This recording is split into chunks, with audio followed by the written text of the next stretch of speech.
So Katrina, first question I wanted to kind of pick your brain on is like we have seen since COVID an increased focus in mental health related conditions. Um, how is this affecting kids? How is this affecting adolescents? Is social media, does social media have some kind of part to play in this whole thing?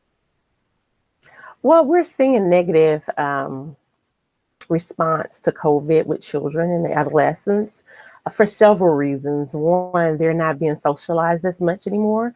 Everyone was in a routine before COVID. They were getting up, going to school, spending half their day there, being involved with their friends and teachers and the cafeteria workers. Now they're more isolated. They're at home with their parents.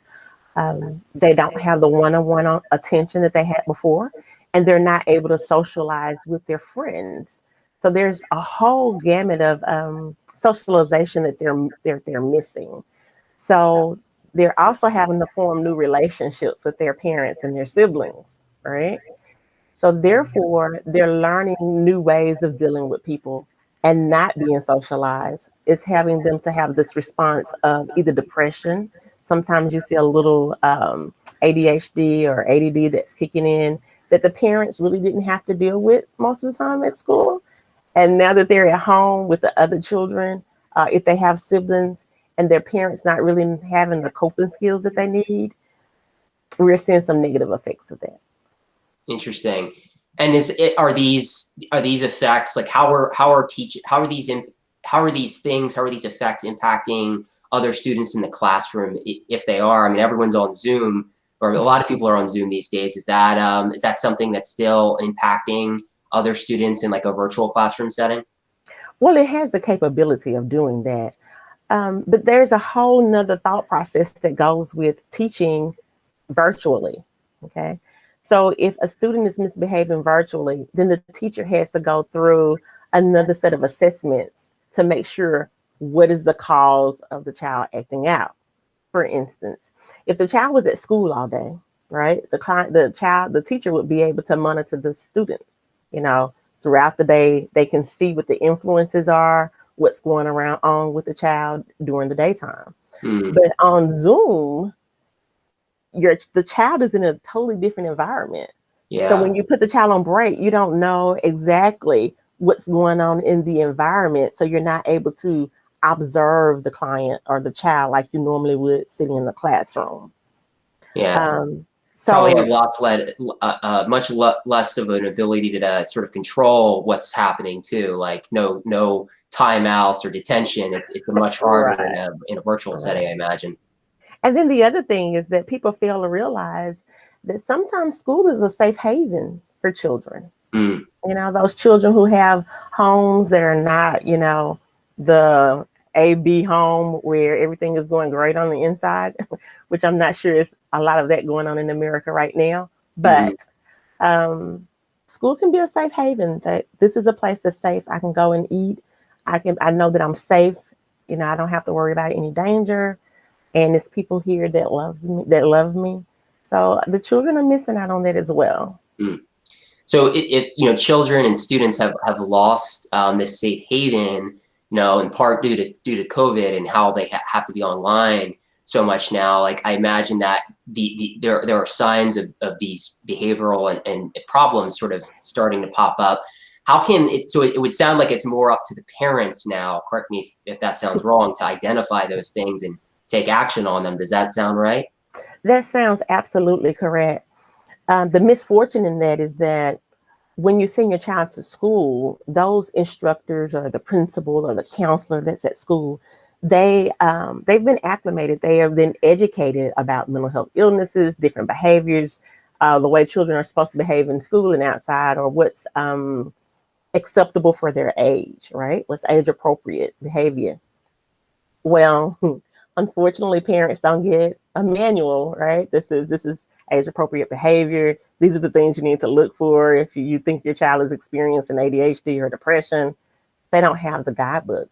So the parents can miss it because they see the behavior, but they don't. If you don't know, you don't know, right? And if you don't know, you don't know what questions to ask. So They see it, they don't recognize or put symptoms to it. They may just think that the child is acting up and don't understand why, or that it'll pass. Like, oh, they just had a bad day So what are some of those signs? What are some of those things that parents or even teachers who today. might want to then tell the parent, hey, you should consider X for your child? What are some of those signals, early warning signs, things to be Hmm. cognizant of for But parents?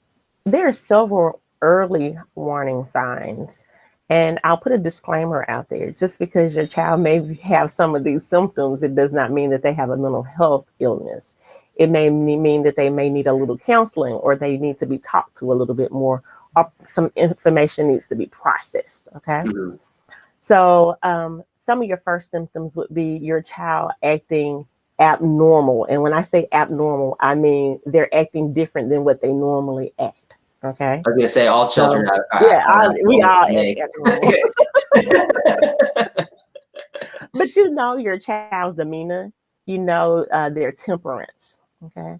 So if you recognize that, something's going on, my child is having crying spells, or they're easily agitated, or they're emotionally erupt, like just all over the place, then something may be going on. Okay.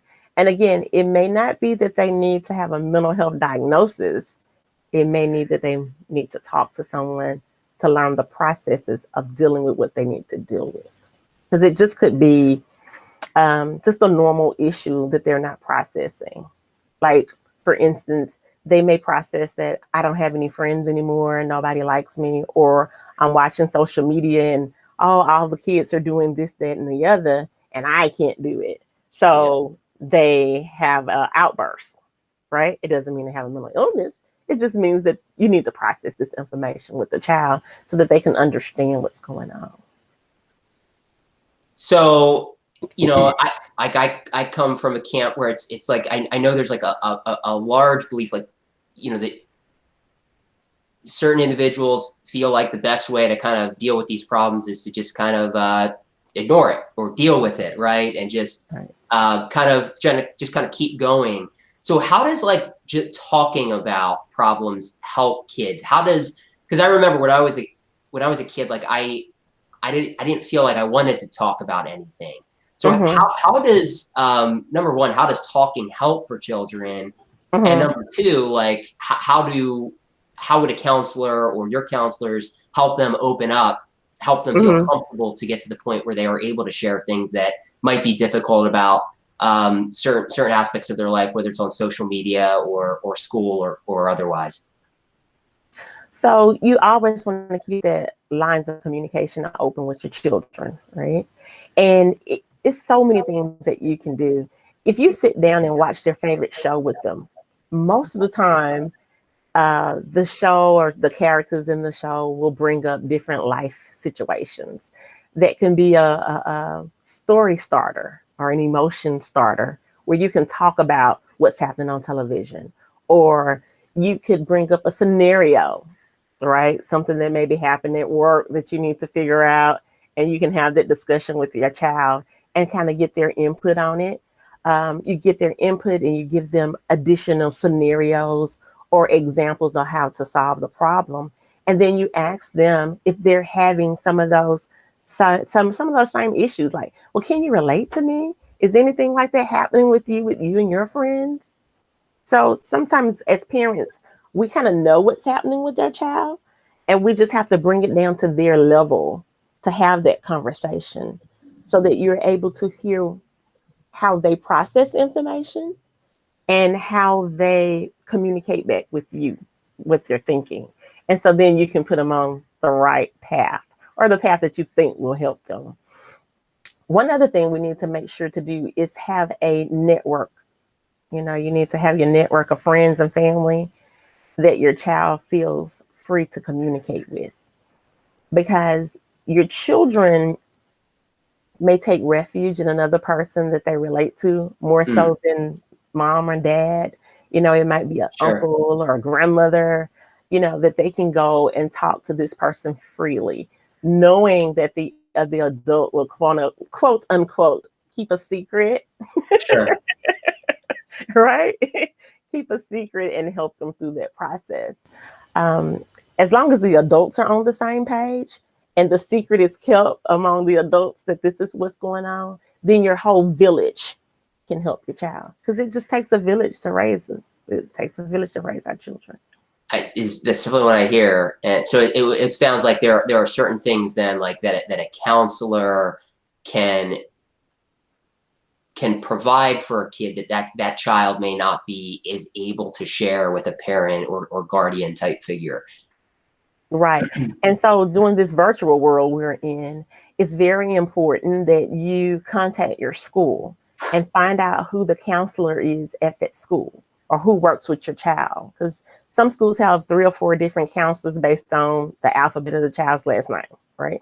So find out who the counselor is and make a phone call. Talk to them. Let them know, hey, my child is exhibiting these behaviors. Did you all see this last year when he was in the school setting?